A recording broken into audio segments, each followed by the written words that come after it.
Do you vividly remember your favorite childhood book series being called the Berenstain Bears with an E instead of an A? Or are you certain you once saw the terrifying mechanical panther in the original Star Wars movie, The Empire Strikes Back? If so, you're not alone, and you're not imagining things. You've just brushed up against one of the most puzzling mysteries of modern memory, the Mandela Effect. It's the strange phenomenon where thousands, sometimes millions, of people share the exact same false memory, often down to the smallest detail. From movie quotes and brand logos to historical events and even geography, these collective misrememberings aren't just simple mistakes, they're eerily consistent across cultures, languages, and generations. What makes the Mandela effect so fascinating isn't just that we remember things differently, but that we remember them wrongly in precisely the same way. It's as if an entire segment of humanity downloaded the same glitch in their mental hard drives.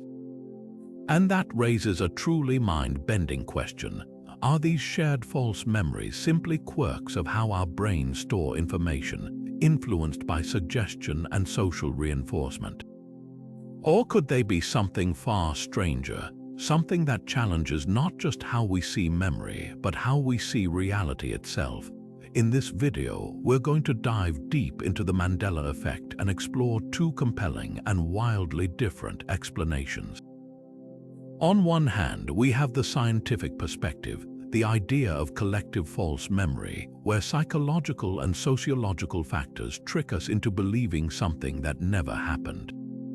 On the other, there's a theory that sounds like it's straight out of science fiction, the possibility that these discrepancies are glitches in the multiverse, tiny tears in the fabric of reality where timelines overlap and memories slip between worlds. Strap in, because we're about to journey to the edge of what we know, what we remember, and what might just be possible. So what exactly is this strange phenomenon we call the Mandela effect? At its core, it's a named experience, a label we've given to those moments when a large group of people all share the same highly specific, yet factually incorrect memory. It's not just about forgetting a date or mixing up a name. These are memories that feel real, vivid, and often come with a strong sense of certainty, even when all available evidence proves they are wrong. The term itself comes from one of the most famous examples. In the early 2000s, a researcher and writer named Fiona Broome discovered she wasn't alone in a very particular memory. She, like countless others, distinctly remembered the South African leader Nelson Mandela dying in a prison cell back in the 1980s. They could recall news reports of his death, the public mourning, even the heartfelt speeches by his widow. The problem: Nelson Mandela did not die in prison. He was released in 1990, became president of South Africa, and passed away peacefully in 2013. After connecting with so many people online who shared this identical, impossible memory, Broome needed a name for this collective misremembering. She called it the Mandela effect. This naming was a crucial moment. It gave a recognizable identity to an experience that had previously been dismissed as simple forgetfulness. What makes the Mandela effect so compelling and separates it from an ordinary mistake are its three defining characteristics. First is the sheer number of people involved. We're not talking about one or two individuals, we're talking about thousands, even millions of people from all over the world, with no apparent connection to each other. Second is the specificity of the memory. It's not a vague feeling. People remember precise details: the spelling of a brand name, the exact dialogue from a film, the design of a logo, or the cause of a celebrity's death. And third, perhaps most intriguingly, is the consistency. Everyone misremembers the exact same thing in the exact same way. It's as if an entire population accidentally downloaded the same corrupted file into their brains. This strange harmony in error is what pushes the Mandela effect beyond a simple psychological curiosity and into the realm of a genuine modern mystery. And one of the most persistent and personal examples of this phenomenon, especially for those who grew up in the 1980s and 90s, involves a family of friendly bears who lived in a tree. The book series, created by Stan and Jan Berenstain, has been a beloved staple of childhood for generations, but for a vast number of people, the name they remember is not the Berenstain Bears. It is, without a shadow of a doubt, the Berenstain Bears, spelled with an E. This isn't a minor spelling quibble, it's a core memory that feels as solid and real as the books themselves. People vividly recall sounding out the name, seeing the distinctive cursive lettering on the covers, and even arguing with friends over how to pronounce it. Steen, not Stain, was the accepted pronunciation in countless households and classrooms. The discovery that it has always been officially spelled with an A is not just surprising, it's deeply unsettling. It feels like a violation of one's own personal history, a small but significant thread in the tapestry of childhood that has been pulled and replaced with something unfamiliar.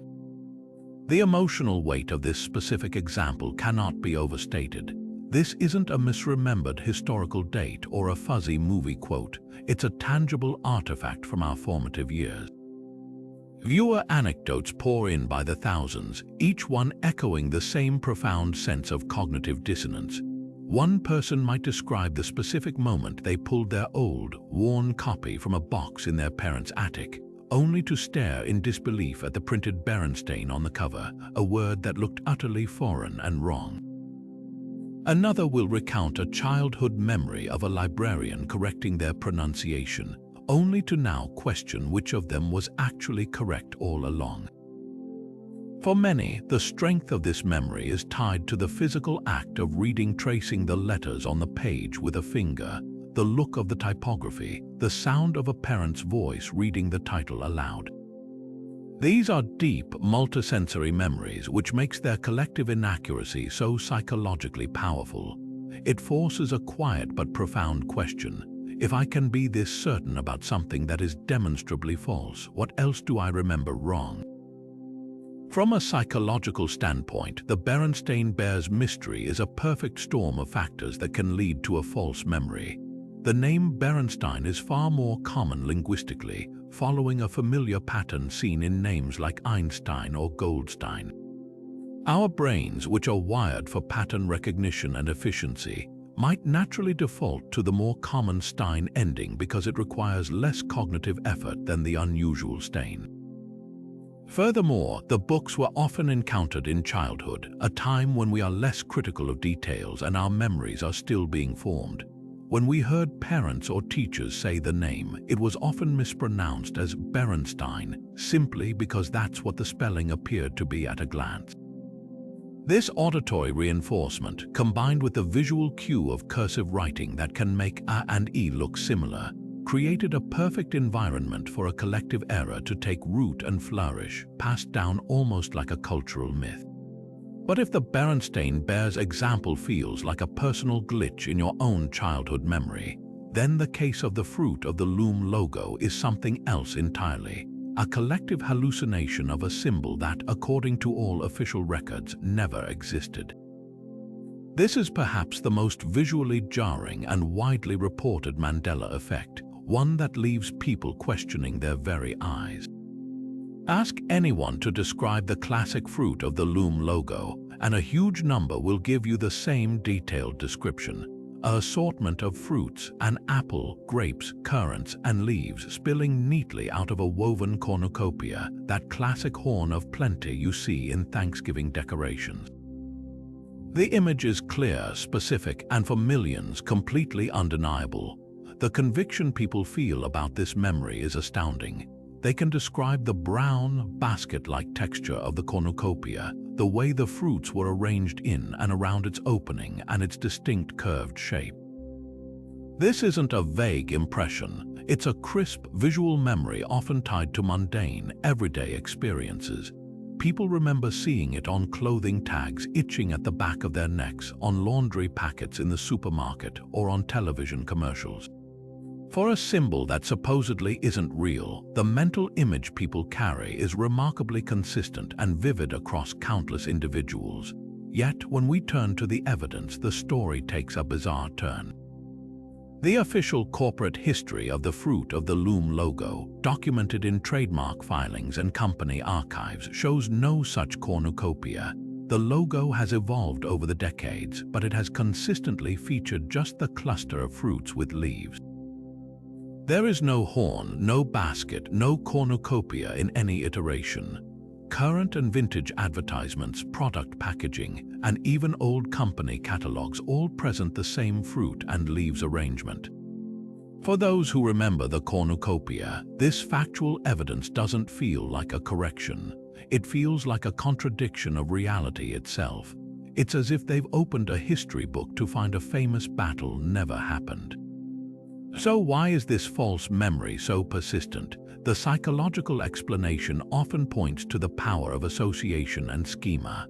A cornucopia is a nearly universal symbol for abundance and harvest, especially of fruits and vegetables.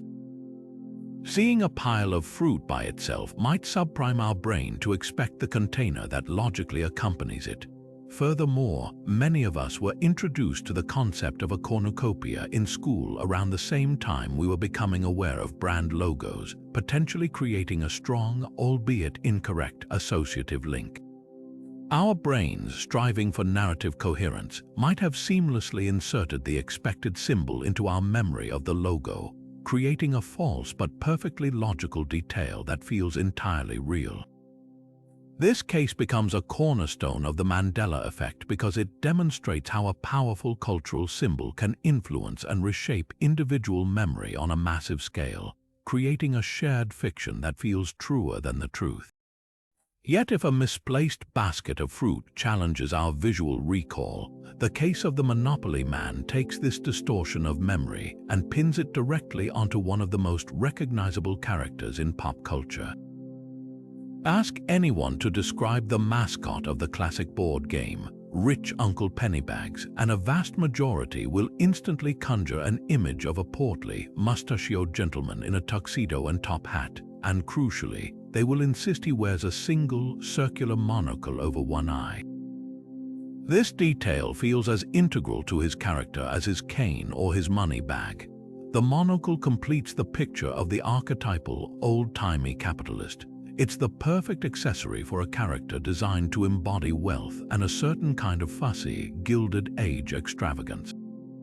The mental image is so powerful and specific that for many, being told he has never had one is nothing short of shocking. This memory is so widespread that it has become a cornerstone of the Mandela effect. Side-by-side comparisons are where the cognitive dissonance truly sets in. On one side, you have the collective memory, a clear image of the Monopoly Man with a thin metal frame and a clear lens perched in his eye, often with a subtle gleam of light reflecting off it. On the other side is the documented reality. Every official version of the character, from the earliest illustrations to the modern digital renders, shows a clean, monocle-free face. His eye is simply his eye. There is no wire frame, no chain, no lens. Scouring decades of game boxes, instruction manuals, advertising materials, and even the plastic game piece itself yields the same result. The evidence is overwhelming and entirely one-sided, which makes the sheer number of people who remember the opposite so baffling. So how does a detail that never existed become etched into the minds of millions? The psychological explanation here is a masterclass in how our brains fill in gaps with plausible information. A monocle is an incredibly potent symbol. In visual shorthand, especially in Western culture, it is almost synonymous with extreme wealth, eccentricity, and an antiquated, upper-class vibe from the 19th and early 20th centuries.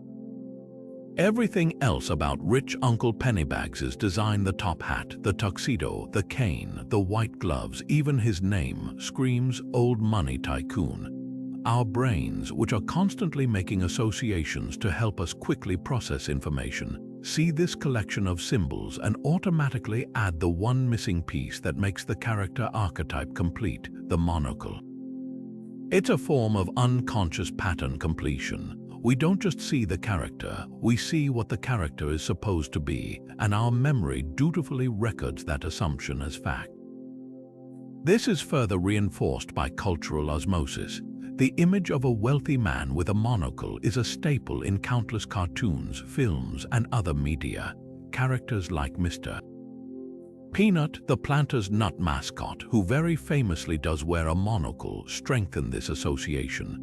We encounter so many similar archetypes that the details between them can easily become blurred and merged in our minds. The memory isn't fabricated out of thin air. It's borrowed from a vast library of associated imagery and then mistakenly filed away under the wrong title. This creates a collective hallucination that feels completely authentic because, in a way, the monocle does belong there, not on the actual game piece, but on the idea of the character we've all collectively built in our shared cultural consciousness. But perhaps no single misquoted line is more iconic, more deeply etched into our collective consciousness than Darth Vader's monumental revelation in The Empire Strikes Back. For generations, the line has been repeated, parodied, and referenced in countless other forms of media, always in the same definitive way: "Luke, I am your father." It's a piece of cinematic dialogue that feels as unshakable as the film itself, a cultural touchstone known even to people who have never seen a single Star Wars movie. The rhythm of it, the ominous weight of those 5 words, seems perfect. Yet, if you go back and watch the scene with a critical ear, you'll discover something that feels, for many, like a direct assault on their memory. The line is not, "Luke, I am your father." The actual verbatim dialogue is, "No, I am your father." The difference seems minor on the surface, just a 2-letter word swapped at the beginning, but the emotional and psychological impact of this discrepancy is massive. The misquoted version is declarative and direct. It's a stark, unadulterated statement of fact. "Luke, I am your father." The real line is a rebuttal. It's part of a conversation. Luke has just cried out, "He told me you killed my father," to which Vader calmly, menacingly replies, "No, I am your father." The inclusion of that "no" fundamentally changes the cadence and context of the moment. It makes the line reactive rather than proactive, a correction instead of a confession. So why has the incorrect version completely overwritten the real one in our shared cultural memory? A significant part of the explanation lies in how we use quotes outside of their original context. When we reference this moment in conversation, in a cartoon parody, or in a comedy sketch, we aren't trying to recreate the entire scene. We are isolating the core piece of information, the revelation of paternity. Saying, "No, I am your father," to a friend makes no sense without the preceding line from Luke. It requires setup. The misquoted version, "Luke, I am your father," is self-contained. It includes the name of the person being addressed and the shocking news, all in one neat, quotable package. It's simply more efficient for cultural transmission, and over decades of repetition in this shortened form, the efficient version has effectively replaced the original in the public imagination. This process is heavily reinforced by a phenomenon known as the illusory truth effect, where hearing a false statement repeated often enough makes it begin to feel true. We have heard "Luke, I am your father" in countless parodies on television, in memes online, and in casual conversation. Each repetition acts like a tiny hammer strike, chiseling that specific phrasing deeper into our mental bedrock. The actual line, by comparison, is only heard in one place, when we actually sit down to watch the film. The weight of all those cultural echoes overwhelmingly drowns out the single, factual source. Furthermore, our memory for dialogue is often semantic, not verbatim. We remember the gist of what was said, the core meaning, rather than the precise words used to express it. The core meaning of that scene is Vader reveals he is Luke's father. Our brain extracts that meaning and then, when asked to recall the event, reconstructs the dialogue around that central point. It's far more likely to generate the clear, declarative statement we all know than the more conversationally specific rebuttal that actually exists. This isn't a case of millions of people being wrong. It's a case of human memory doing exactly what it evolved to do, prioritizing meaningful information over literal accuracy, and in doing so, writing a new, slightly improved version of reality that better serves the story we all tell each other.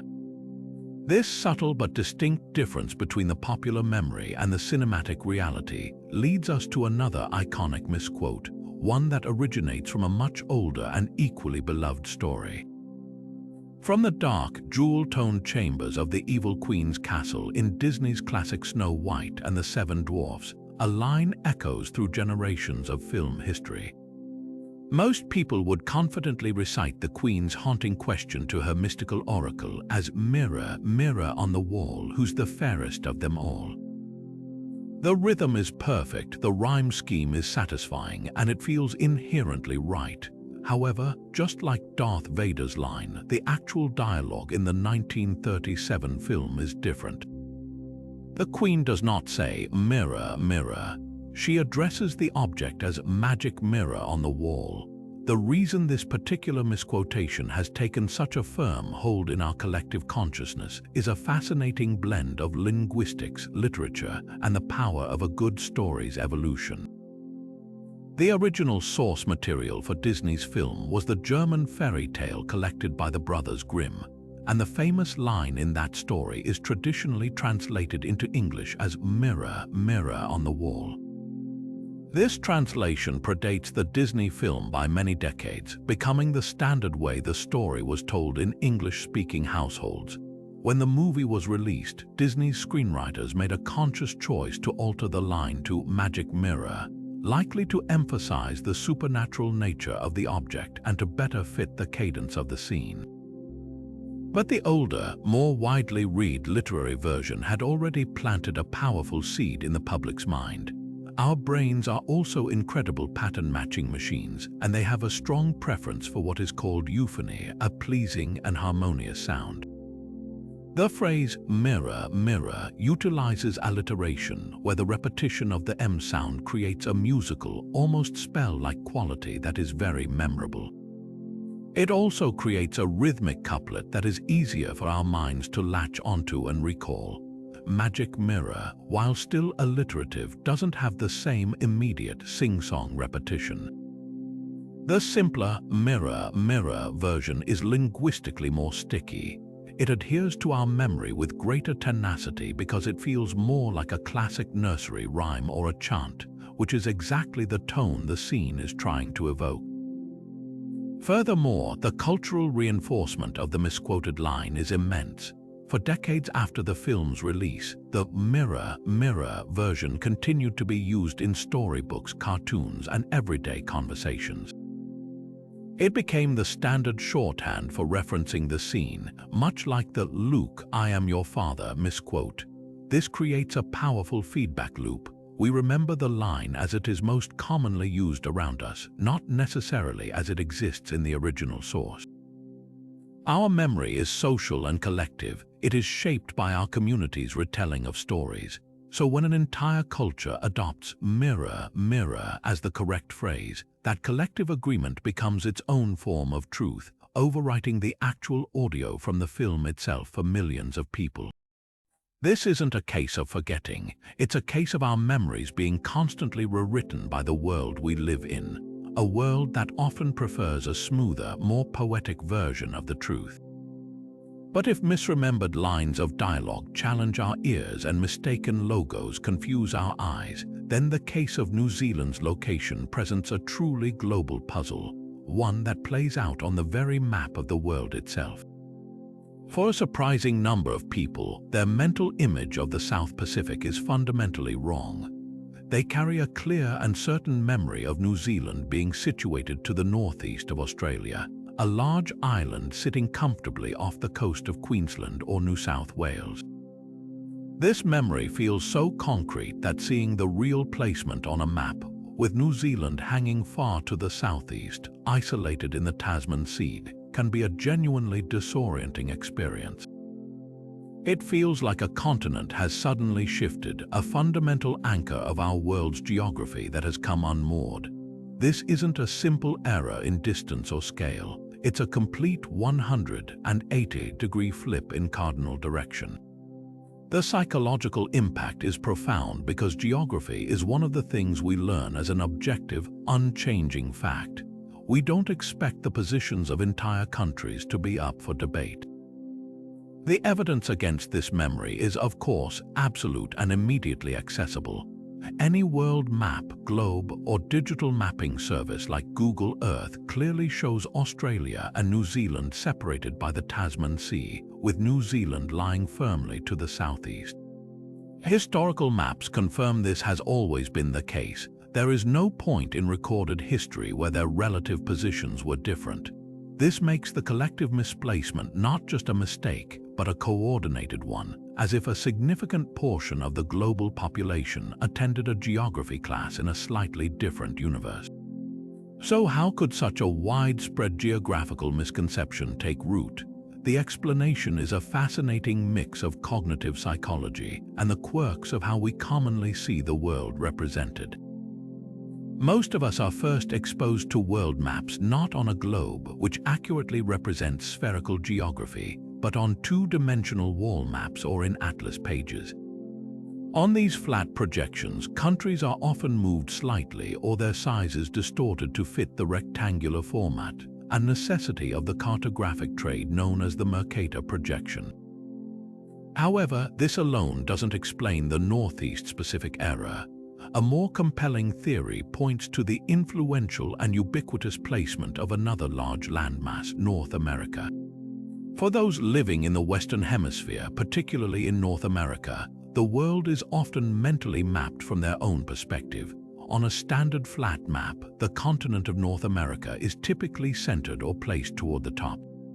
If you trace a line directly south from North America, across the equator and into the South Pacific, your eye lands not on Australia, but on a point in the ocean to the northeast of New Zealand. This mental shortcut, drawing a straight line south, can subconsciously create an association, linking North America to that specific empty patch of ocean.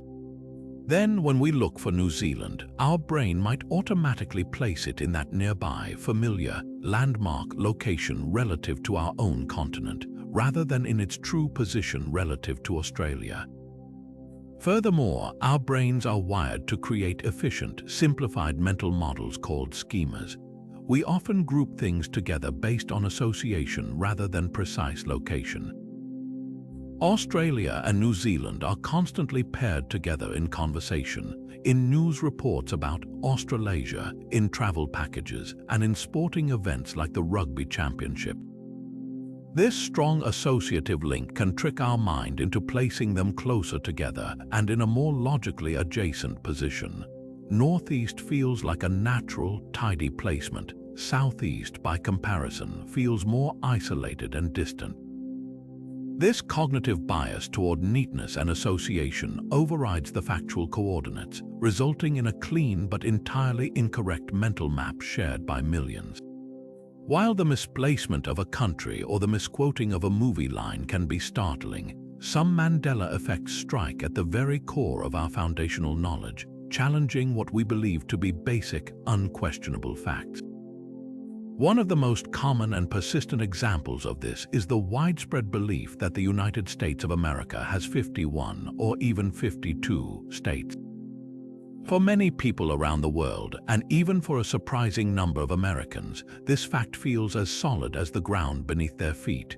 They might confidently recall learning this in school, perhaps even pointing to a specific additional state like Columbia or Lincoln as the 51st. The conviction is so strong that being presented with the official, factual number of 50 states can feel less like a correction and more like a fundamental rewriting of history. This particular memory glitch is fascinating because it often comes with such specific, albeit incorrect details. Proponents of the 51-state theory frequently name Columbia as the missing state, likely a conflation of the District of Columbia, which is not a state with a potential state name. Others might suggest Lincoln, perhaps drawing on the fame of the president or the name of various cities and towns. Some even recall a 52nd state, sometimes named Jefferson or Superior, pointing to real but unsuccessful historical movements to create new states from parts of California or the Upper Peninsula of Michigan.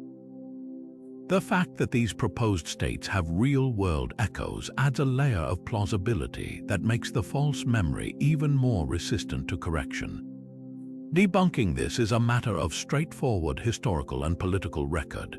The United States has consisted of 50 states since 1959, when Alaska and Hawaii were admitted to the Union in that order. There is no official record, no congressional act, and no recognized historical period where the count was 51. The last states admitted before them were Arizona and New Mexico in 1912, solidifying the lower 48 for nearly half a century. This isn't a matter of debate or interpretation.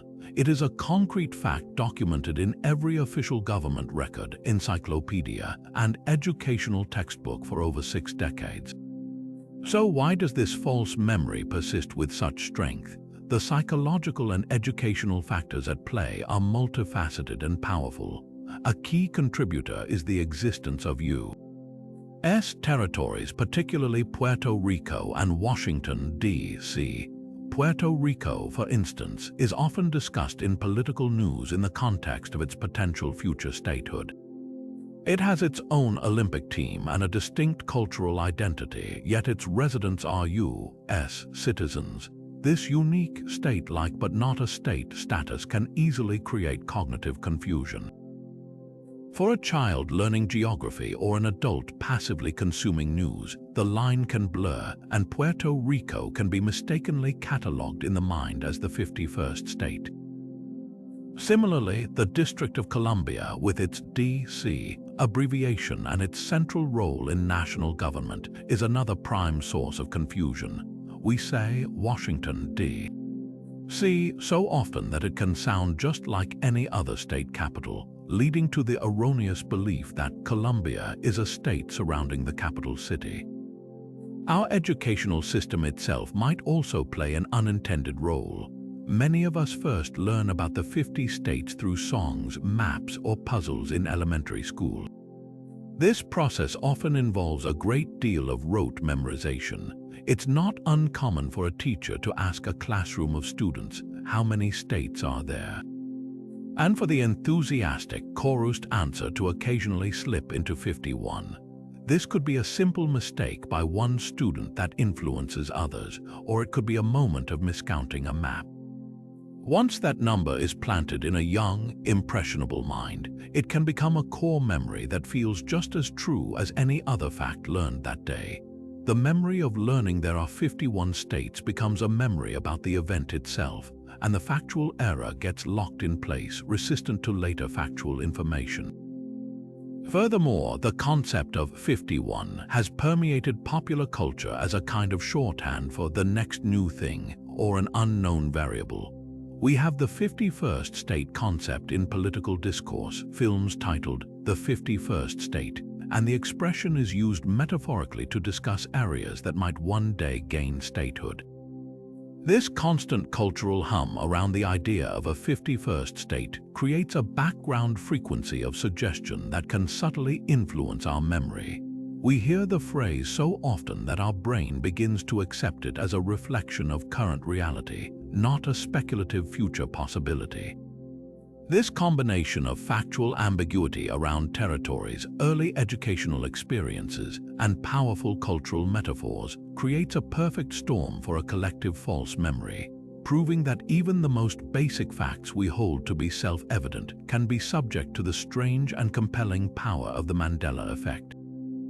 In a similar vein to the collective memory surrounding Nelson Mandela, another profound and widely shared Mandela effect centers on the death of the world-renowned evangelist Billy Graham.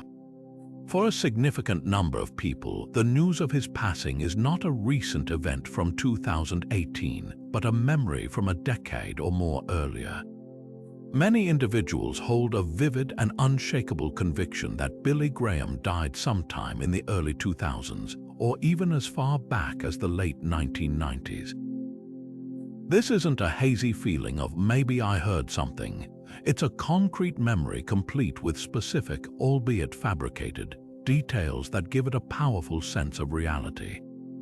People who share this memory often describe recalling televised news segments announcing his death, perhaps on a major network like CNN or Fox News.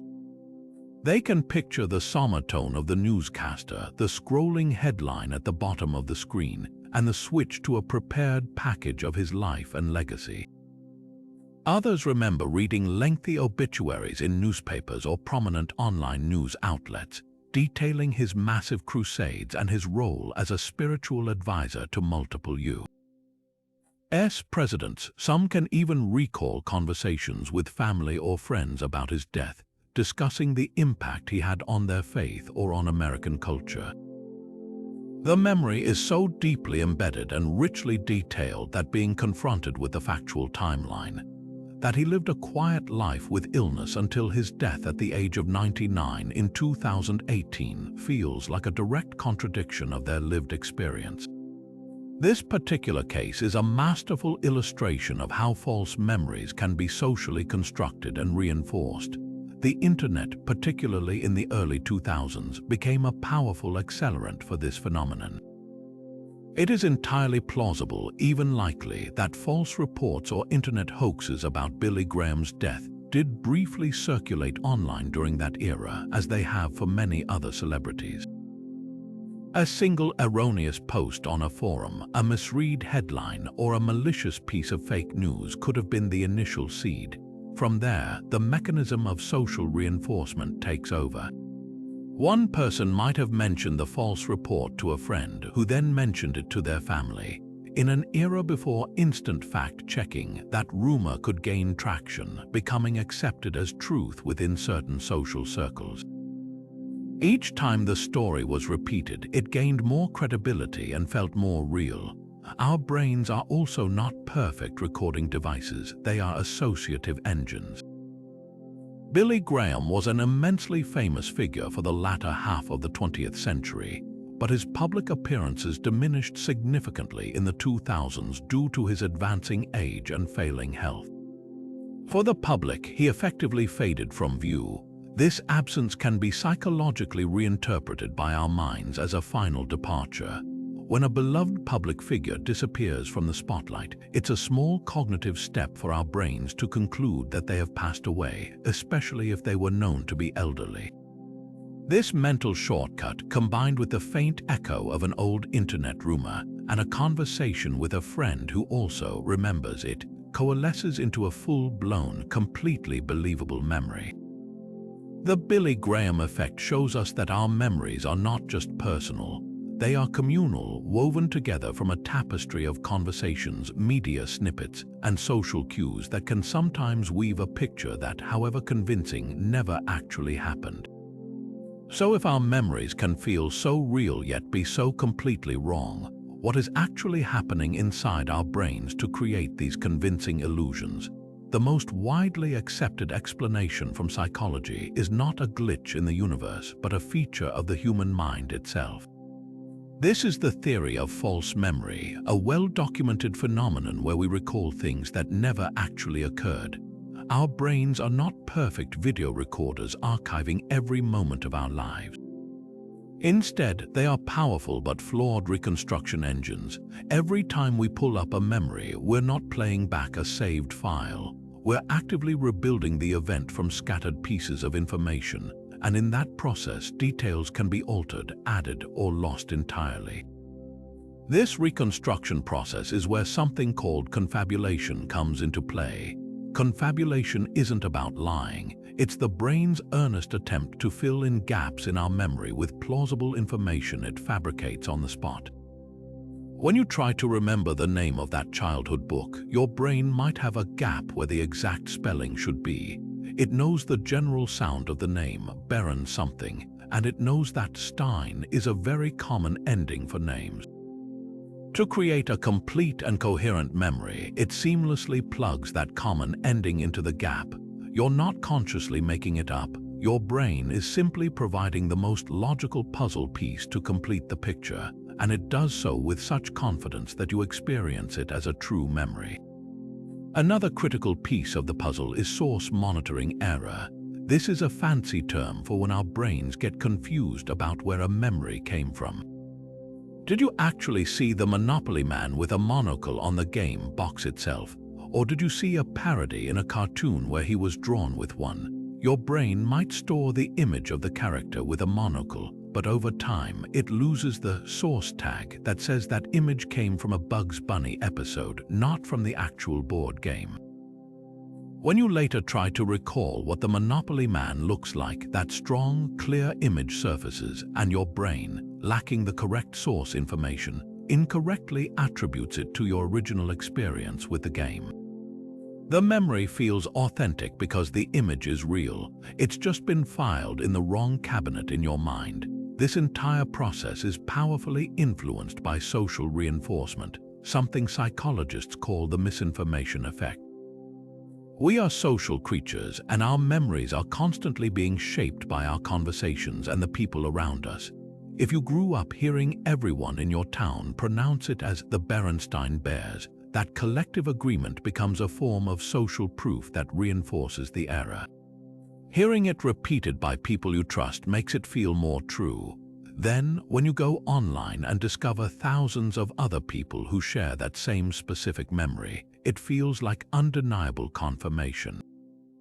But what you're actually witnessing isn't proof of a reality shift.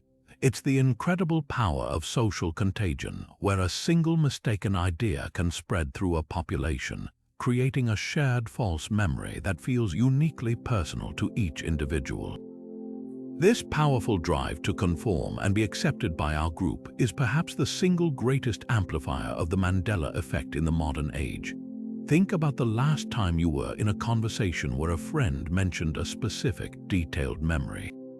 Even if your own recollection was fuzzy, the certainty in their voice and the vividness of their story can be incredibly persuasive. Your brain, eager to find common ground and shared experience, might begin to adopt fragments of their narrative, weaving them into your own memory. What starts as a simple, "Oh, I think I remember that too," can quickly solidify into a full-blown personal recollection.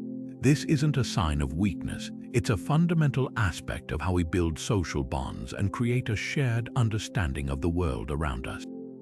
We trust our tribe, and if our tribe remembers something a certain way, our brain is all too willing to make the necessary adjustments to get on the same page. Now, magnify that intimate conversation by a factor of millions and place it on the global stage of the internet. Online communities and social media platforms are the ultimate breeding grounds for this kind of psychological reinforcement. A single post in a forum like Reddit declaring with absolute certainty that the fruit of the Loom logo definitely had a cornucopia acts as a powerful suggestion.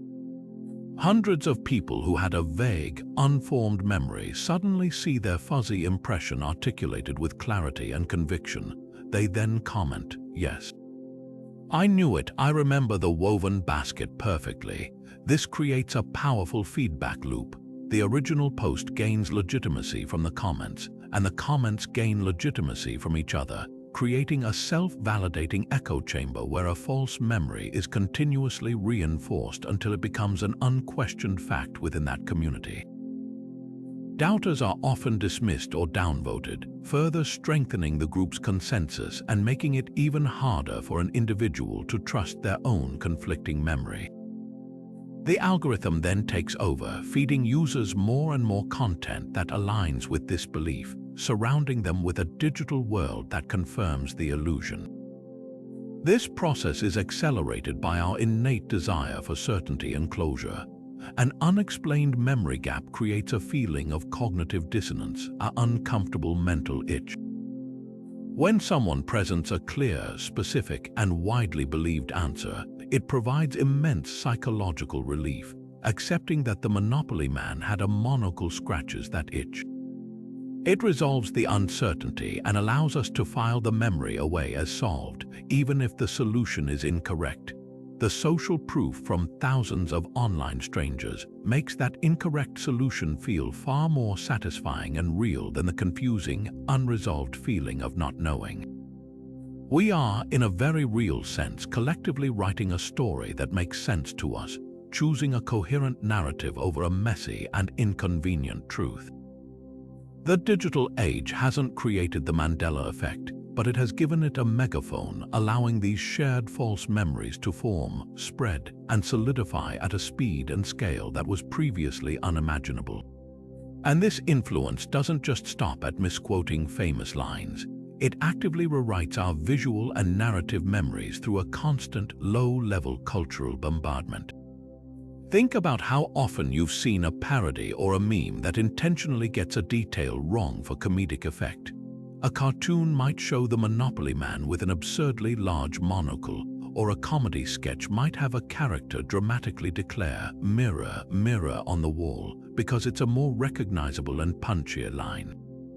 These creative interpretations are not meant to be factual, they're meant to be funny or relatable, but when we encounter them repeatedly, they begin to layer over our original memories.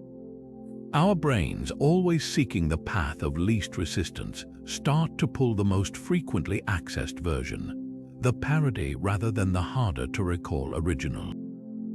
The meme, shared thousands of times online, becomes a more potent memory trigger than the actual movie we saw once years ago. This process is supercharged by the very nature of how we consume media today. We live in an era of endless remixes, references, and recursive humor. A scene from a film is isolated, turned into a GIF, given a new caption, and shared across a dozen platforms. In this distilled format, accuracy is often sacrificed for impact. The most shareable version of a quote is the cleanest, most dramatic version, not necessarily the correct one. This creates a new, parallel canon of pop culture, one that exists in the collective digital consciousness, often overshadowing the source material. For younger generations, their first and sometimes only exposure to a classic film might be through these parodies and memes, meaning they inherit the false memory as a baseline truth, never even knowing there's a discrepancy to uncover. The architecture of the internet itself facilitates this reshuffling of reality. Search engines and social media algorithms are designed to show us what is popular and engaging, not what is objectively true. If 90% of the web is using the "Luke, I am your father" misquote because it generates more clicks and engagement, then that version becomes the de facto standard. The algorithm interprets this widespread use as a signal of relevance and continues to feed it back to us, creating a closed loop that constantly reinforces the error. We are, in a very real sense, building our own shared reality, one click and one share at a time. And sometimes that constructed reality has a few deliberate or accidental edits that stick. This isn't a passive process. We are all active participants in a vast, crowdsourced editing project on human memory, where the most compelling narrative often wins out over the factual one. But what if the sheer consistency of these shared errors points to something far stranger than a simple trick of the mind? What if our brains aren't malfunctioning at all, but are instead picking up a faint, persistent signal from somewhere else? This is where we shift from the known pathways of psychology to the wilder frontiers of theoretical physics and the mind-bending concept of the multiverse. This theory suggests that our universe, with all its history and physical laws, is not alone. It might be just one bubble in a vast, frothing cosmic foam of infinite universes, each with its own unique timeline and set of events. The scientific basis for this idea doesn't come from science fiction, but from the complex mathematics of quantum mechanics and cosmological theory. In the quantum world, particles exist in a state of probability until they are observed, a concept known as superposition. Some interpretations, most famously the many worlds interpretation proposed by physicist Hugh Everett III, suggest that every time a quantum event occurs with multiple possible outcomes, the universe doesn't just choose one. Instead, it splits, branching off into a new, parallel reality where each possible outcome actually happens. In one universe, a radioactive atom decays. In the branching universe right next to it, that same atom does not. Now amplify that single atom to every quantum event that has ever occurred since the dawn of time. The result is a truly unimaginable number of parallel worlds, constantly diverging and evolving, where every possible variation of history is playing out somewhere. From this perspective, a Mandela effect isn't a false memory at all. It could be a legitimate recollection from a different timeline. In a neighboring universe, perhaps Nelson Mandela did pass away in prison in the 1980s, fundamentally altering the course of South African history. In another, the Berenstain family might have indeed spelled their name with an E, and the fruit of the Loom company's marketing department might have unanimously approved the cornucopia design. According to the multiverse theory, these aren't fantasies, they are factual events in their own respective realities. The glitch, then, is not in our memory, but in the very fabric of space-time itself. Proponents of this view suggest that these parallel realities, which usually operate independently, might occasionally brush up against each other or experience a tiny, fleeting rupture. In that momentary breach, information, a memory, an image, a feeling, could bleed from one timeline into another, imprinting itself onto the consciousness of people in our world. This would explain why these memories feel so real and so specific. They aren't confabulations, they are accurate impressions from a universe that is almost identical to ours, but with a few key differences. The reason millions share the same memory is that they are all tuning into the same alternate frequency, all receiving the same cross-dimensional broadcast. It's a compelling, if unproven, hypothesis that reframes the entire debate. Instead of asking why we all remember something wrong, we could be asking how we are all remembering something that is objectively right, just not in this particular version of reality. This idea transforms the Mandela effect from a curious psychological anomaly into a potential piece of evidence for one of the most profound theories about the nature of existence itself. This concept of infinite branching realities might sound like pure fantasy, but it finds a surprising amount of traction in the mathematics of quantum mechanics. At the subatomic level, the universe operates not on certainty but on probability.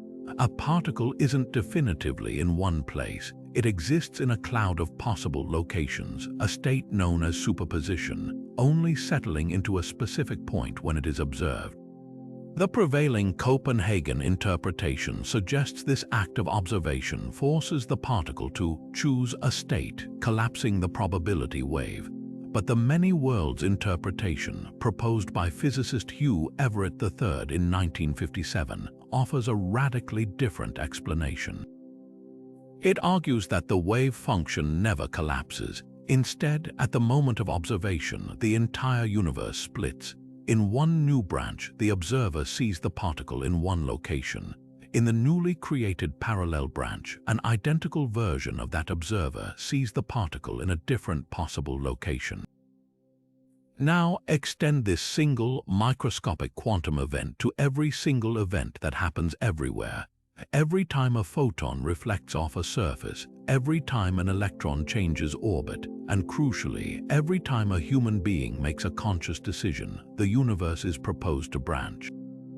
Did you turn left or right at the intersection this morning? Both choices were made. In one reality, you took the left turn and arrived at work on time. In the branching reality that split off at that precise moment, you turned right, got stuck behind a school bus, and were 5 minutes late. The you in that universe is just as real, with a continuous consciousness that remembers making that right turn.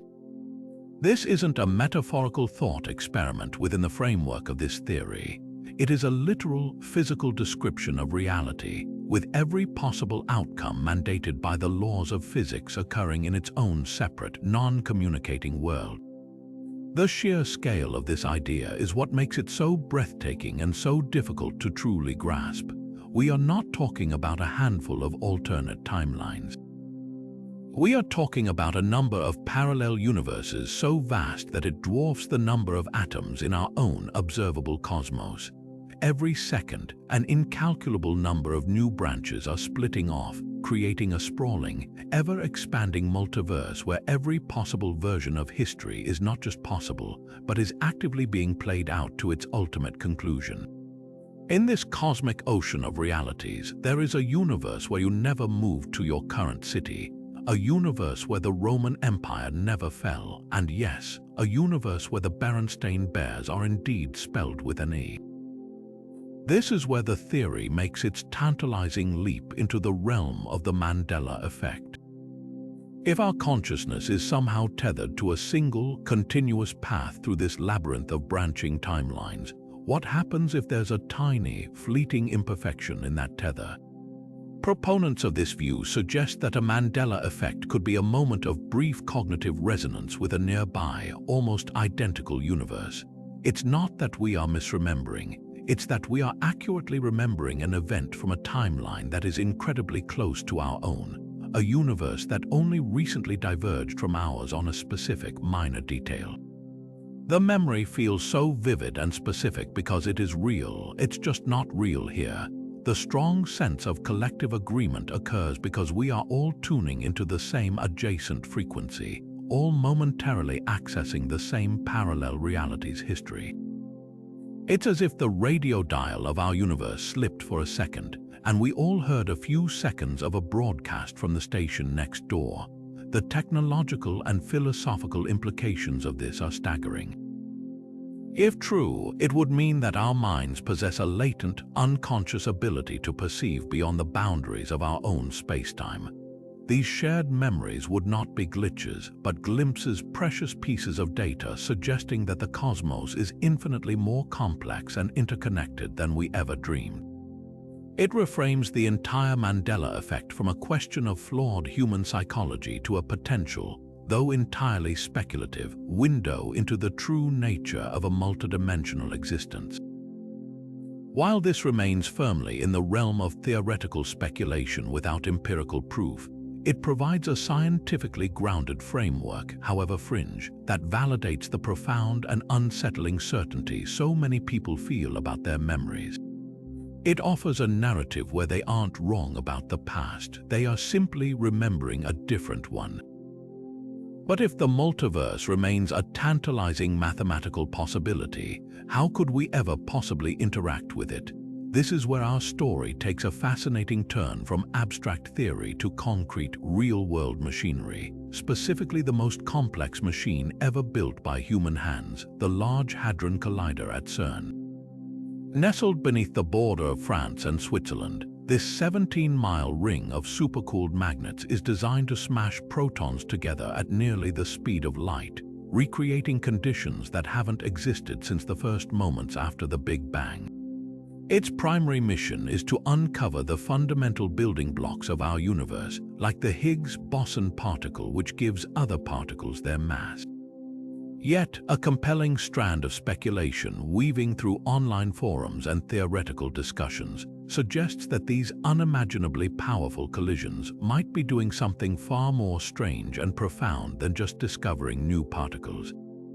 Some theorists propose that the sheer concentration of energy generated in these micro-black hole creating impacts could be powerful enough to momentarily warp the local fabric of space-time, creating tiny, fleeting ruptures or bridges between our universe and a neighboring one in the multiverse. The idea is that these ripples or vibrations in the quantum field could act like a tuning fork, momentarily harmonizing our reality with a parallel one that is almost identical but for a few key differences. In that brief moment of resonance, information, a memory, an image, a feeling, could bleed through from the other side. It wouldn't be a massive, obvious event like a portal opening in the sky. Instead, it would be a subtle, almost imperceptible glitch in the background hum of reality, detectable only as a faint echo in the collective human consciousness. This, the theory goes, is what we experience as a Mandela effect. The reason a specific memory feels so real and is shared by so many is not because of a social media hoax or a psychological quirk, but because for a nanosecond, a significant portion of the global population unconsciously tuned into the same reality broadcast from a parallel dimension, and that memory imprinted itself onto our mind. This speculative connection between CERN and the Mandela Effect gained significant traction online around 2012, a year that was itself the subject of myriad apocalyptic prophecies and end-of-the-world theories. The timing was not a coincidence. It was the year the LHC was scheduled to run at its highest energies yet. For those predisposed to this belief, the increased power of the collider experiments provided a perfect, scientifically adjacent explanation for why these reality glitches seemed to be happening more frequently or being discussed more widely. The narrative was compelling. Scientists, in their quest to understand the universe, might have inadvertently built a machine that could poke tiny holes in it. It's a classic trope of science fiction humanity's hubris unleashing unintended consequences, but grounded in the very real and awe-inspiring power of a genuine scientific marvel. It is absolutely crucial to emphasize that there is zero empirical evidence from CERN to support this idea. The scientists working there are focused on detecting subatomic particles and deciphering the laws of physics, not on monitoring for cross-dimensional memory leaks. The official stance of the physics community is that these speculations are just that, speculation, with no basis in the actual data collected by the collider's massive detectors. The mathematics governing the collisions are understood within the framework of the standard model of particle physics, and nothing observed so far suggests any interaction with parallel universes.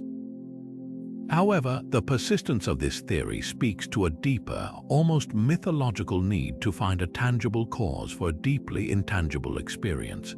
CERN, with its vast, mysterious underground tunnel and its mission to probe the very edges of known physics, serves as a perfect modern-day catalyst for our oldest stories about tampering with forces beyond our understanding. It represents the point where our cutting-edge scientific reach brushes up against the unknown, and in that space, our imagination rushes in to fill the void with narratives that help make sense of the inexplicable. Yet another explanation ventures even further beyond the boundaries of conventional physics, into a realm where our entire existence might not be base reality at all, but an elaborate construction. This is the simulation hypothesis, the idea that our universe is a sophisticated digital simulation, akin to an impossibly advanced video game or virtual reality experience. If this is true, then the Mandela Effect takes on a whole new and strangely familiar meaning. It could simply be a glitch in the system. We wouldn't be misremembering events. We would be witnessing tiny, fleeting errors in the source code of reality itself, little bugs or patches in the program that we perceive as shifts in our past. This concept has moved from the fringe of philosophy to a subject of serious discussion among technologists and physicists, thanks largely to our own rapid advancements in computing and virtual reality. We are already creating immersive digital worlds that are becoming increasingly difficult to distinguish from reality.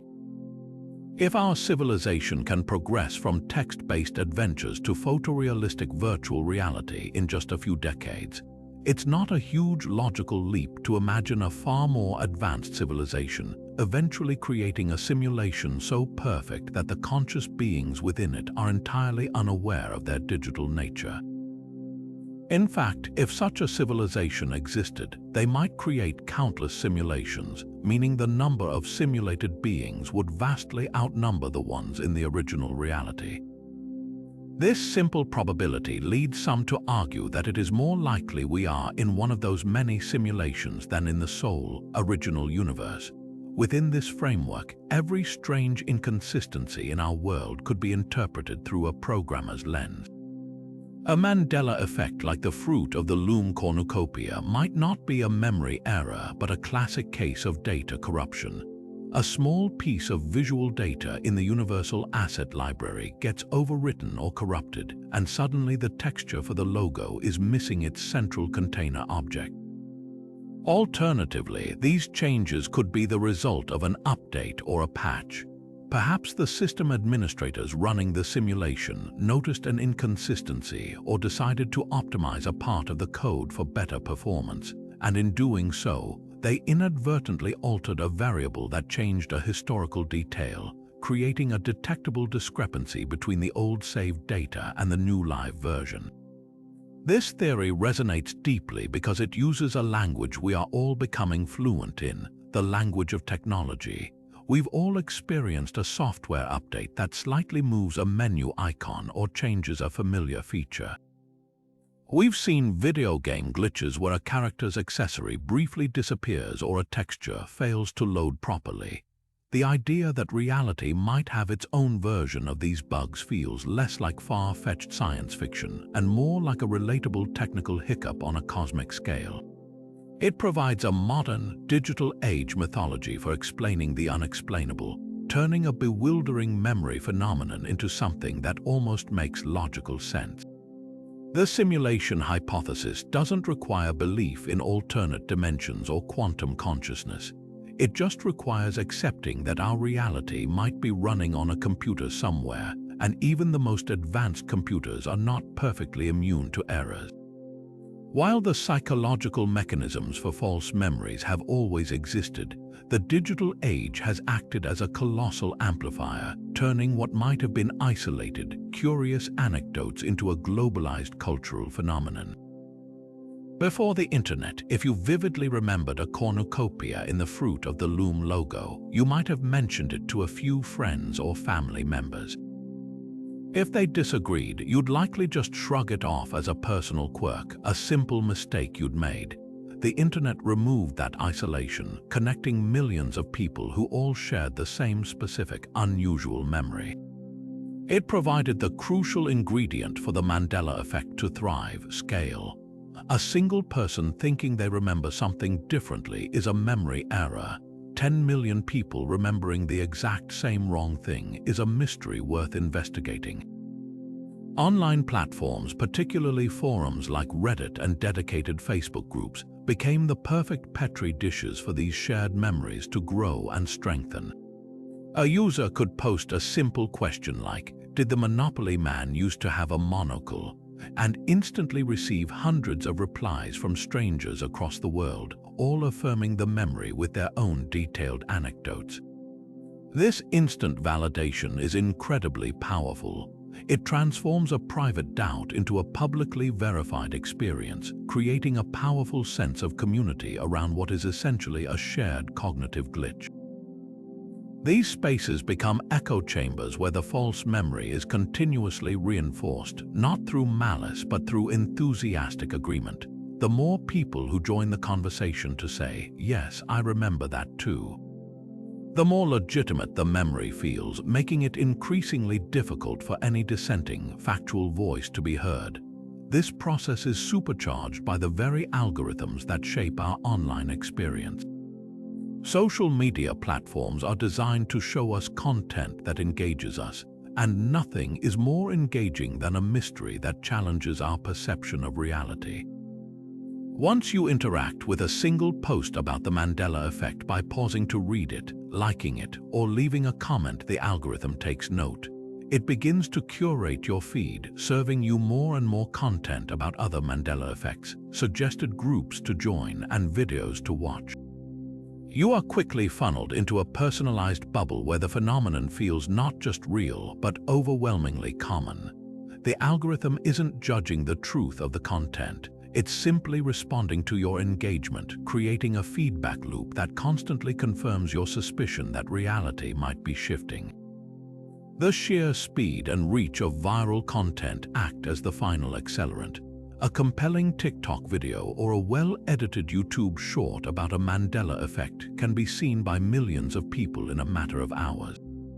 This rapid dissemination creates a massive, simultaneous exposure to the idea, planting the same specific false memory seed in countless minds at once. Even if someone had never given a second thought to how they spelled Berenstain, seeing a viral post declaring it was once Berenstein can create a powerful feeling of familiarity, a false sense of nostalgia for a past that never was. The internet doesn't just help us discover shared false memories. In many cases, it actively creates them, distributing a uniform version of an error to a global audience and making it feel like a universal truth we all independently discovered. This brings us to a critical question that psychology has been grappling with for decades. If these memories feel so incredibly real, can they be manufactured? The answer from countless laboratory studies is a resounding yes. Scientists have not only proven that false memories can be created, but they have developed reliable techniques to implant them in the minds of ordinary, healthy people. One of the most famous and revealing examples of this is known as the "lost in the mall" technique, pioneered by psychologist Elizabeth Loftus. In these experiments, researchers would approach participants, often with the help of their family members, and present them with a booklet containing short stories about childhood events. The crucial detail was that while most of the stories were true, provided by the family, one was a complete fabrication. This false narrative would describe the participant getting lost in a shopping mall or a similar large store as a young child, being frightened, crying, and ultimately being rescued by an elderly stranger and reunited with their family. After reading these accounts, a significant portion of the participants, sometimes as high as 25%, would not only come to believe this false event happened, but would also begin to generate their own rich, detailed memories around it. They would elaborate on the story, describing what the stranger looked like, the fear they felt, and even the specific store they were in, all for an event that was entirely invented by the researchers. The power of this technique lies in its exploitation of how our memory actually works. Our brains are not archival libraries, they are dynamic, reconstructive storytellers. When presented with a plausible narrative from a trusted source, like a family member who supposedly confirms the event, our cognitive system doesn't just reject it. Instead, it works to integrate this new information into our existing life story. It searches for related feelings or vague memories of being in a mall, combines them with the suggested story, and then, over time, seamlessly stitches it all together into a coherent and personal memory. The brain, in its effort to make sense of the world, literally builds a new past for us, and we experience it with the same emotional weight and vividness as any genuine recollection. Now, scale this laboratory experiment up to the level of global culture, and you begin to see a blueprint for the Mandela Effect. The "lost in the mall" study shows that all it takes is a single, plausible suggestion from a seemingly authoritative source to plant the seed of a false memory. In the case of the Berenstain Bears, that authoritative source could have been a well-meaning kindergarten teacher who mispronounced the name, or a parent reading the book aloud. For the fruit of the Loom logo, it might have been a friend confidently stating, "Of course there's a cornucopia, it's the horn of plenty." This initial suggestion acts as the implant. Then, through countless repetitions in social conversations, online forums, and memes, that false memory is rehearsed and reinforced, just as the participants in the study thought about and discussed the false mall story. Each repetition strengthens the neural pathways associated with that memory, making it feel more familiar and therefore more true. This process is underpinned by a well-documented cognitive bias known as the misinformation effect. Simply put, when we are exposed to incorrect information after an event has occurred, that new information can dramatically alter our memory of the original event. In a classic experiment, participants who watched a video of a car accident were later asked how fast the cars were going when they smashed into each other. Those who heard the verb "smashed" later reported remembering broken glass at the scene, even though there was none. The suggestive language corrupted their memory. Apply this to the Mandela Effect. Every time we see an online post insisting that Darth Vader said, "Luke, I am your father," That post acts as a piece of misinformation that alters our own recall of the film, overriding the actual dialogue with the more popular and frequently repeated version. The empirical evidence from these studies provides a robust scientific framework for understanding the Mandela effect without needing to invoke parallel universes or reality glitches. It demonstrates that our memories are fundamentally malleable social constructs. We build them together through conversation and shared culture, and sometimes we build them wrong. The eerie consistency of these false memories isn't proof of a cosmic phenomenon. It's a testament to the shared architecture of the human brain and the universal ways it can be influenced. We all have the same cognitive wiring, and therefore, we are all susceptible to the same types of suggestions and errors, especially when those suggestions are broadcast on a global scale through the powerful, interconnected megaphone of the internet. To truly grasp why our memories can feel so certain yet be so spectacularly wrong, we need to take a journey inside the human brain itself, to the very biological machinery responsible for crafting our personal sense of the past. Memory isn't a single, simple process. It's a complex, multi-stage operation involving encoding, storage, and retrieval, and each stage is a potential point of failure where details can be subtly altered or completely invented. It all begins with encoding, the moment an experience is first transformed into a construct the brain can work with. Think of this like taking a quick, hazy snapshot with your phone rather than a high-resolution photograph with a professional camera. Our brains are not designed to record every single sensory detail of every single moment. That would be incredibly inefficient.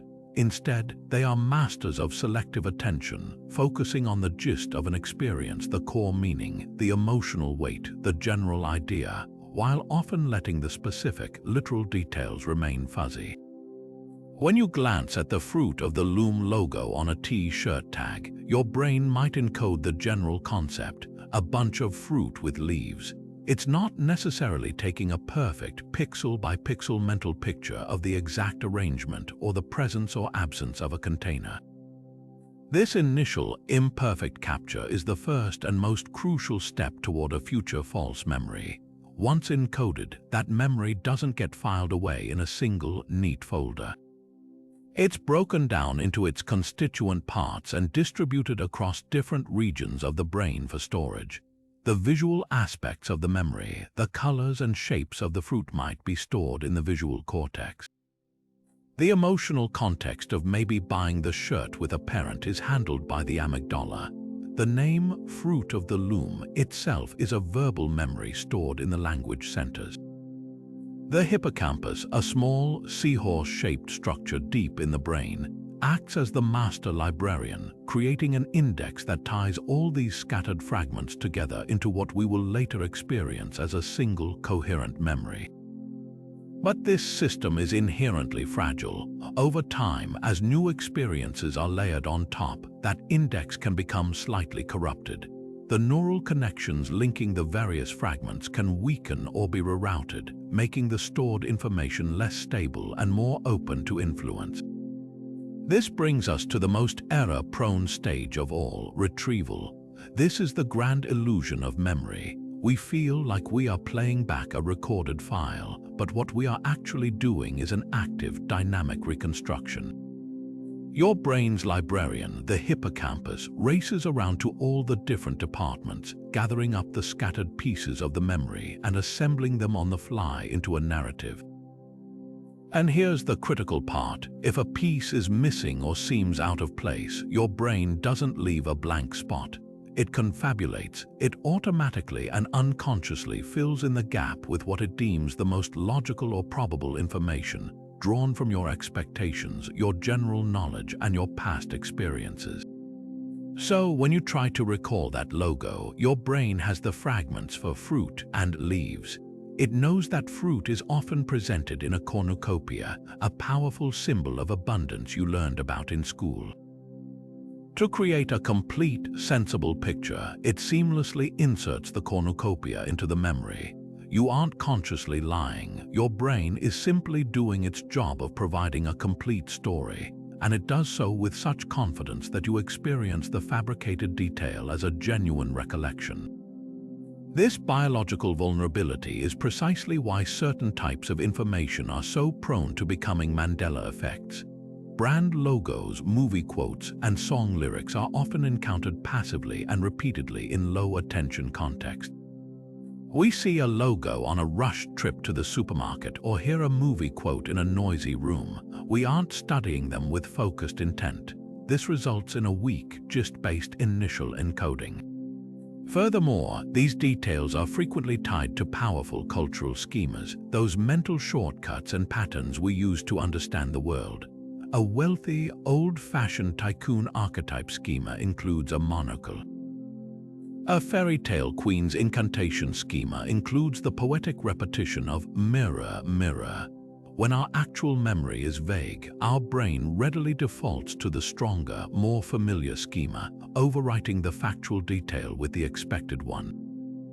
Our memories are not immutable records. They are living, breathing stories we tell ourselves, and sometimes, in the process of making the story better, we accidentally change the truth. This fascinating interplay between our individual minds and our shared culture reveals another critical dimension of the Mandela effect.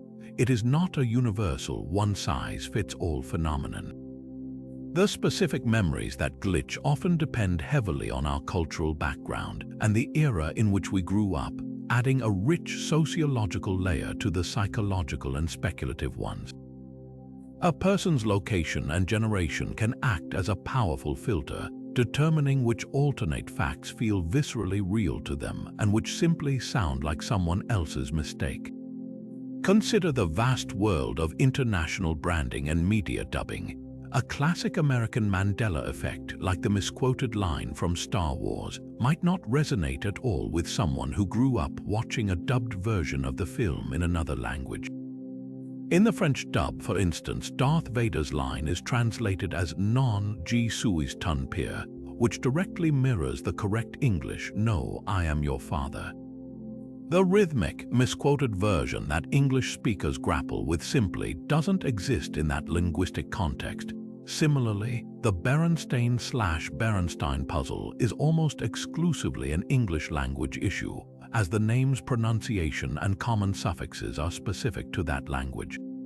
In other cultures, the books were published under completely different titles, like La Famille Itamine in French or Los Osos Berenstain in Spanish, insulating those populations from this particular memory glitch. Their Mandela effects are instead drawn from their own pool of culturally specific icons, cartoons, and historical events. Localized media exposure creates entire ecosystems of unique false memories. A person from the United Kingdom might have a strong, specific memory about a detail from a classic episode of Doctor Who that never actually aired, while someone from Japan might share that same certainty about a misremembered scene from a popular anime series. These regionalized effects demonstrate that the phenomenon is not being broadcast from a single, universal source, but is instead being generated within the unique cultural frameworks that shape our collective consciousness. The content of the false memory is local, but the underlying cognitive mechanism that creates it is a universal human trait. Generational divides paint an equally compelling picture. Our childhoods are formative periods for creating powerful, lasting memories, and the pop culture we consume during that time becomes the primary source material for future Mandela effects. For baby boomers and Generation X, their reference points are often classic films from Hollywood's golden age, vintage television commercials, and the physical story books they read. This is why effects surrounding movies like It's a Wonderful Life or logos from long-standing brands like Ford or Coca-Cola are so potent for this group. Millennials and Generation Z, however, are developing a whole new catalog of shared false memories based on a completely different media diet. Their childhoods were defined by the rise of computer-generated imagery in animation, the advent of the internet, and the constant repackaging of intellectual property through reboots and remakes. A millennial might be absolutely certain they saw a specific trailer for a video game that was never released, or misremember the plot of an early internet meme. For a Zoomer, their Mandela effects might revolve around the exact wording of a viral TikTok sound or the design of a character in a modern animated series. The digital nature of this content adds another wrinkle. Constant updates, patches, and online edits can literally change the source material itself, creating a scenario where your memory of a game's launch version conflicts with its current, updated state, blurring the line between a false memory and a genuine digital alteration. This creates a fascinating dynamic where different generations can passionately debate the past, each armed with their own set of culturally specific facts. A grandparent might insist a historical event unfolded one way, while their grandchild, raised on different educational materials and documentaries, remembers a different narrative. While this can sometimes be a simple case of learning updated information, it can also cross into the territory of the Mandela effect when both parties have detailed, confident, but conflicting memories about the same event, each shaped by the media and teachings of their own time. This isn't just about misremembering, it's about how each generation constructs its own reality from the materials available to it, and how those constructed realities can sometimes contain the same, strangely consistent errors. Our memories, it seems, are not just personal or psychological, they are profoundly cultural and generational, telling us as much about the world we grew up in as they do about the mysterious workings of our own minds. But with so many compelling theories on the table, from the psychological to the paranormal, how do we actually determine what's true?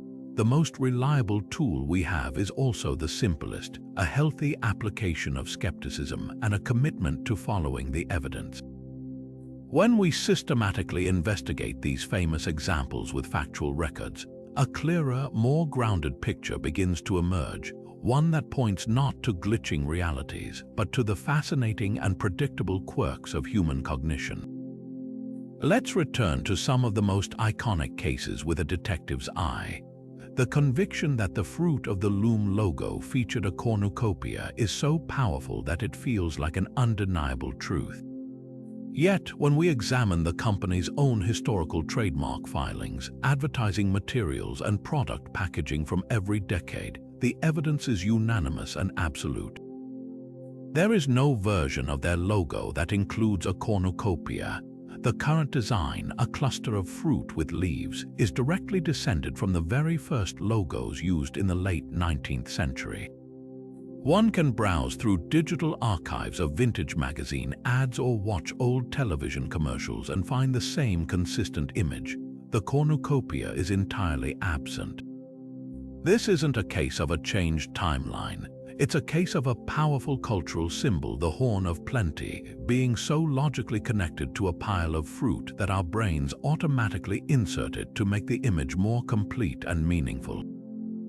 The case of Darth Vader's famous line is similarly settled by direct evidence. The shooting script for The Empire Strikes Back, housed in archives and available for scholarly review, clearly writes the line as "No, I am your father." The raw audio stems from the original film reels confirm this delivery. The misconception arose because the misquoted version, "Luke, I am your father," is a more efficient and dramatically satisfying line for use outside the movie's context. It's self-contained, making it perfect for parodies, memes, and casual conversation. Over decades of being repeated in this incorrect but more utilitarian form, the parody version has essentially overwritten the original in our collective cultural memory, demonstrating how social reinforcement can reshape our perception of fact. This principle of seeking the simplest explanation based on available evidence is known as Occam's razor. In essence, it suggests that among competing hypotheses, the one that makes the fewest assumptions is usually correct. When we apply this razor to the Mandela effect, the choice becomes strikingly clear. On one side, we have the psychological explanation, a well-understood set of memory flaws like confabulation, source monitoring error, and social influence, all of which are routinely demonstrated in laboratory settings. This hypothesis requires no new physics, no bending of the laws of the universe. It simply applies what we already know about how the human brain works. On the other side, we have the multiverse or simulation hypotheses. These are extraordinary claims that require us to assume the existence of infinite parallel realities, a method for these realities to interact, a mechanism for human consciousness to perceive these interactions, and a reason why these interactions only manifest in trivial details about pop culture and never in significant, verifiable ways, like a person remembering an entire different present or a major world event that never occurred here. The number of new, unproven assumptions needed for this explanation is immense. This isn't to say that exploring these wild ideas isn't fun or thought-provoking. It absolutely is, and it speaks to our deep desire for mystery and wonder. But from a standpoint of determining the most likely truth, the weight of evidence falls decisively on the side of neuroscience over science fiction. The Mandela Effect doesn't reveal a flaw in our reality. It holds up a mirror to the flawed, creative, and deeply social nature of our own memories, showing us that the stories we tell ourselves about the past are often more powerful than the past itself. Yet, even with this mountain of psychological evidence explaining how our memories can be so easily tricked, the allure of the multiverse theory remains incredibly powerful for a great many people. It's a pull that goes far beyond simple logic, tapping into something deeper within our collective psyche. The idea that our minds are simply flawed recorders can feel deeply unsatisfying, even a little insulting. It reduces a profound and unsettling personal experience to a mere cognitive malfunction. The multiverse theory, by contrast, offers a narrative of breathtaking grandeur. It doesn't tell us we are wrong. It tells us we are, in fact, unwitting psychics capable of perceiving the haunting echoes of other, equally real worlds. This appeal is rooted in our fundamental love for story. Human beings are natural storytellers, and we are drawn to narratives that are epic, mysterious, and filled with meaning. A story about confabulation and source monitoring error is a clinical, technical tale. But a story about reality itself being a fragile veil, with infinite versions of ourselves living out every possible destiny just beyond our sight. That is a myth of epic proportions. It transforms a frustrating memory glitch into a potential clue in the greatest mystery of all, the true nature of existence. It provides a sense of wonder and cosmic significance that a simple explanation about brain function can never match. We aren't just misremembering, we are glimpsing the sublime. This desire for a more exciting narrative is further amplified by our cultural diet, which has been saturated with multiverse themes for decades. From the comic book pages of the 1960s to the blockbuster films of today, the concept of alternate realities has become a staple of popular science fiction. We've been entertained and enthralled by stories of characters jumping between dimensions in shows like Sliders, or battling variants of themselves in the Marvel Cinematic Universe. This constant exposure has subconsciously primed us to accept the multiverse not just as a fantastical plot device, but as a plausible framework for understanding our own strange experiences. The Mandela Effect feels familiar because we've already seen a version of it on the big screen. It slots neatly into a pre-built category in our minds labeled cool sci-fi stuff that might be real. This cultural conditioning dovetails perfectly with the rapid advancement of futuristic technologies that seem to promise that anything is possible. We live in an era where quantum computers are solving problems once thought insurmountable, where virtual reality is becoming indistinguishable from the real world, and where physicists are seriously discussing the existence of higher dimensions. When real-world science is starting to sound like the science fiction of our youth, the boundary between the plausible and the impossible becomes wonderfully blurred. The idea that a machine like the Large Hadron Collider could inadvertently poke holes between dimensions doesn't feel entirely crazy in a world where technology constantly exceeds our wildest expectations.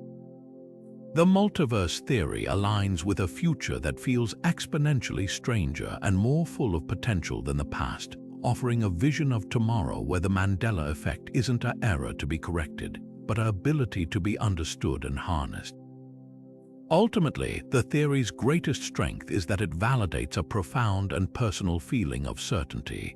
For someone who has a visceral, unshakable memory of something that never happened, being told, "Your brain is playing tricks on you," can feel dismissive.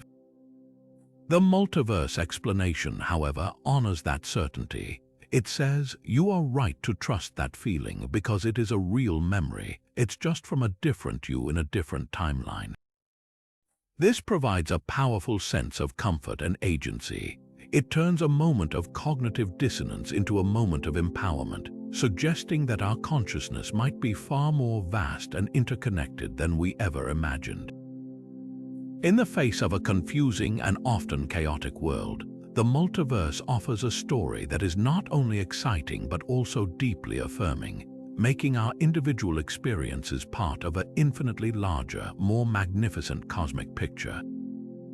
This journey through the labyrinth of memory and reality brings us to a fascinating crossroads where understanding the Mandela effect could become a powerful catalyst for the next wave of technological and philosophical evolution.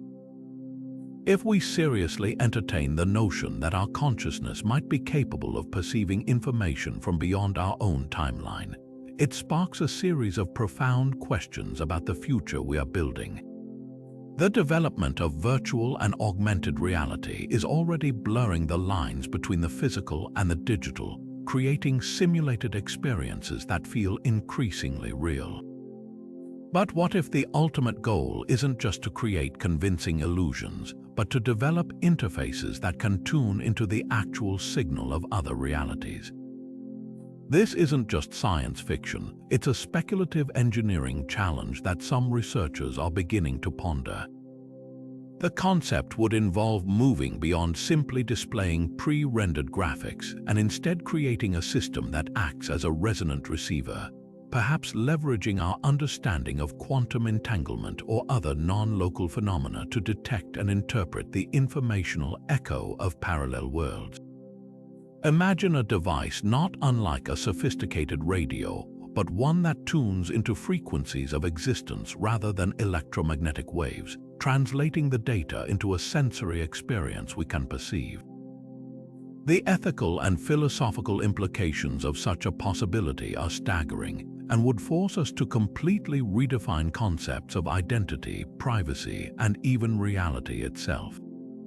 If we could peer into a universe where a different version of you made a pivotal life choice, what would that do to your sense of self?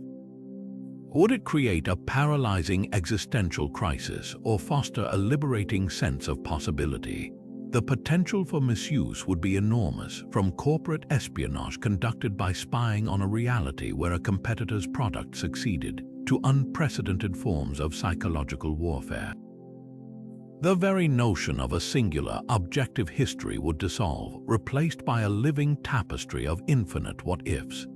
This would necessitate the creation of entirely new fields of ethics, multiverse ethics, to navigate questions of intervention.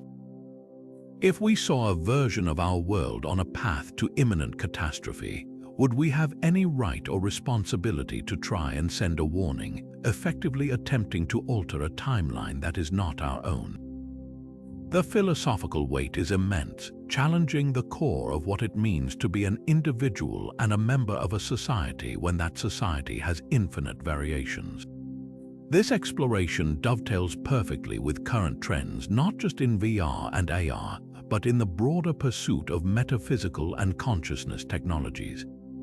We are already seeing a growing interest in biofeedback devices, neural interfaces, and sensory deprivation tanks, all tools designed to explore the inner landscapes of the mind and alter our state of perception. The Mandela effect, if viewed as a natural, albeit rare, glimmer of cross-dimensional perception, could provide a crucial roadmap for these endeavors. It suggests that the human brain might already possess the latent hardware for such perception. The technological challenge would then be to develop the external software and amplifiers to make these signals clear, controllable, and reliable. This wouldn't just be about building a new gadget. It would represent a fundamental leap in human evolution, transitioning from a species that merely experiences one reality to one that can consciously navigate the multiverse. The journey to understand why we remember a cornucopia might ultimately provide the first key to unlocking the greatest adventure in the history of existence. So where does this leave us after a journey through psychology, physics, and the very architecture of our own minds? We're left with two compelling, yet fundamentally different narratives. The first is a story of us, a tale of the incredible and sometimes fallible human brain. We've seen how our memories are not perfect recordings but dynamic reconstructions, vulnerable to suggestion, shaped by social forces, and forever filling in gaps with the most plausible information we have. From the Berenstain Bears to the Monopoly man's missing monocle, the psychological explanation provides a robust, evidence-based framework for why we collectively remember things that never were. It tells us that the Mandela effect is a powerful testament to our shared humanity, to the fact that we all possess the same cognitive wiring and are therefore susceptible to the same beautiful, fascinating errors. The second narrative is a story of the cosmos, a breathtaking hypothesis that our universe might be just one thread in an infinite tapestry of realities. This theory validates the profound certainty so many feel about their memories, suggesting that these aren't mistakes at all, but fleeting glimpses into a world almost identical to our own, where Nelson Mandela did die in prison and where logos really did contain cornucopias. While this idea remains in the realm of speculation without the concrete evidence demanded by science, it speaks to our deepest yearning for mystery and meaning. It transforms a simple memory quirk into a potential key for unlocking the greatest secrets of existence. Perhaps the true value of the Mandela effect isn't in proving one theory right and the other wrong, but in the profound questions it forces us to ask. It challenges us to be humble about the certainty of our own past and curious about the true nature of the reality we all share. It reminds us that mystery still exists, not in some distant galaxy, but in the everyday fabric of our lives, in a children's book, a movie quote, or a logo on a t-shirt. So stay curious, question your assumptions, discuss these strange experiences with others, and never stop wondering about the elegant and occasionally bizarre mechanics of memory and reality. We want to hear your stories. What's the one Mandela effect that you would bet your life on? Share it in the comments below, and let's continue this fascinating conversation together, exploring the edges of what we know and what we only think we remember.